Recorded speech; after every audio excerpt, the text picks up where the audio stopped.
ഗംഭീര കംബാക്കിന് ഒരുങ്ങുകയാണ് ഹോളിവുഡിന്റെ പ്രിയ action hero Arnold ഷ്വാർസനഗർ.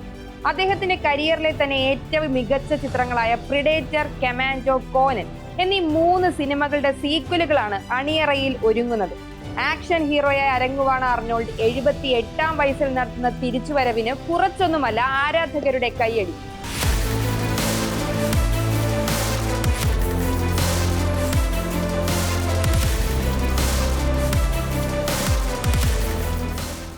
അമേരിക്കയിലെ ഒഹായോയിൽ ഈ വർഷത്തെ അർണോൾഡ് സ്പോർട്സ് ഫെസ്റ്റിവലിലാണ് താരത്തിന്റെ ഞെട്ടിക്കുന്ന പ്രഖ്യാപനം വന്നത്. കോനൻ ദ ബാർബേറിയൻ എന്ന സിനിമ ഇറങ്ങി 45 വർഷങ്ങൾക്ക് ശേഷം ഫ്രാഞ്ചൈസിലെ 3ാമത്തെ സിനിമയിലാണ് അർണോൾഡ് കിങ് കോനനായി തിരിച്ചെത്തുന്നത്. ടോം ക്രൂസിനെ നായകനാക്കി മിഷൻ ഇമ്പോസിബിൾ ഫ്രാഞ്ചൈസിയിലെ അവസാനത്തെ 4 സിനിമകൾക്ക് തിരക്കഥയൊരുക്കി സംവിധാനം ചെയ്ത ക്രിസ്റ്റഫർ മെക്വേറിയാണ് കിങ് കോനൻ എന്ന സിനിമയുടെയും അമരത്തുണ്ടാവുക. കോനനായി മറ്റാരെയും സങ്കല്പിക്കാൻ പ്രേക്ഷകർക്ക് കഴിയാത്തത് കൊണ്ടാകാം 2011-ൽ ജേസൺ മൊമോവ നായകനായി കോനൻ എന്ന പേരിൽ ചിത്രത്തിന്റെ റീബൂട്ട് എത്തിയെങ്കിലും ബോക്സ് ഓഫീസിൽ പാളിയത്. 82-ൽ കോനൻ ദ ബാർബേറിയൻ, 84-ൽ കോനൻ ദ ഡിസ്ട്രോയർ എന്നീ ആക്ഷൻ സിനിമകളിലൂടെയാണ് അർണോൾഡ് ഹോളിവുഡിന്റെ പ്രിയ താരമായി വളർന്നത്. വർഷങ്ങൾക്കിപ്പുറം 3ാമത്തെ സിനിമ എത്തുമ്പോൾ എന്താണ് പ്രതീക്ഷിക്കേണ്ടതെന്നും താരം ആരാധകർക്കൊരു സൂചന നൽകുന്നുണ്ട്. 40 വർഷം രാജാവായിരുന്ന കോനൻ രാജ്യത്ത് നിന്ന് പുറത്താക്കപ്പെടുന്നു. സംഘർഷങ്ങൾക്കൊടുവിൽ അദ്ദേഹം രാജ്യത്ത് തിരിച്ചെത്തുന്നു. അതിനിടയിൽ നടക്കുന്ന സംഭവങ്ങളാകും സിനിമയിൽ ഉണ്ടാവുക എന്നാണ് അർണോൾഡ് പറയുന്നത്.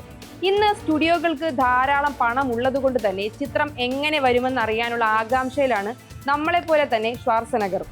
കിങ് കോനന് പുറമെ ഡാൻ ട്രാക്ടൻബർഗ് സംവിധാനം ചെയ്യുന്ന പ്രിഡേറ്ററിന്റെ പുതിയ സീക്വലിലും അർണോൾഡ് എത്തുമെന്നാണ് റിപ്പോർട്ടുകൾ സൂചിപ്പിക്കുന്നത്. 2025-ൽ ഇതേ സംവിധായകന്റെ ആനിമേറ്റഡ് ചിത്രമായ പ്രിഡേറ്റർ കില്ലർ ഓഫ് കില്ലേഴ്സിൽ താരം ക്യാമിയോ വോയിസിലെത്തിയിരുന്നു. കമാൻഡോയുടെ കാര്യത്തിൽ 2ാം ഭാഗം എത്തുമെന്ന് മുമ്പ് പലതവണ വാർത്തകൾ വന്നിരുന്നെങ്കിലും അതൊന്നും ഫലവത്തായില്ല. എന്നാൽ അർണോൾഡ് ഇപ്പോൾ നേരിട്ടാണ് കമാൻഡോ 2-ന്റെ സ്ക്രിപ്റ്റ് തനിക്ക് ലഭിച്ചെന്ന വിവരം പുറത്തുവിട്ടിരിക്കുന്നത്.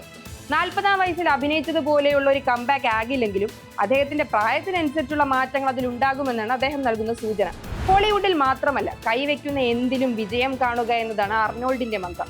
ബോഡി ബിൽഡിംഗിൽ തുടങ്ങി പിന്നീട് ഹോളിവുഡിലൂടെ സൂപ്പർ സ്റ്റാർഡത്തിലേക്ക് ഉയരുകയും പിന്നീട് അഭിനയത്തിൽ നിന്ന് ഇടവേളയെടുത്ത് പൊളിറ്റിക്സിൽ ഇറങ്ങിയപ്പോഴും അതേ സ്റ്റാർഡം അദ്ദേഹത്തെ പിന്തുടർന്നു. കാലിഫോർണിയൻ ഗവർണറായി ടെന്യൂർ അവസാനിച്ച ശേഷവും അർണോൾഡ് സ്പോർട്സ് ഫെസ്റ്റും ആക്ടിവിസവും ഒക്കെയായി ഇപ്പോഴും പൊതുമേഖലയിൽ തന്നെയുണ്ട്. ഇനി വരാനിരിക്കുന്ന സീക്വൽ കംബാക്കിലൂടെ ആ സക്സസ് മന്ത്രം അദ്ദേഹം ആവർത്തിക്കുമെന്ന് തന്നെയാണ് ആരാധകരുടെയും പ്രതീക്ഷ.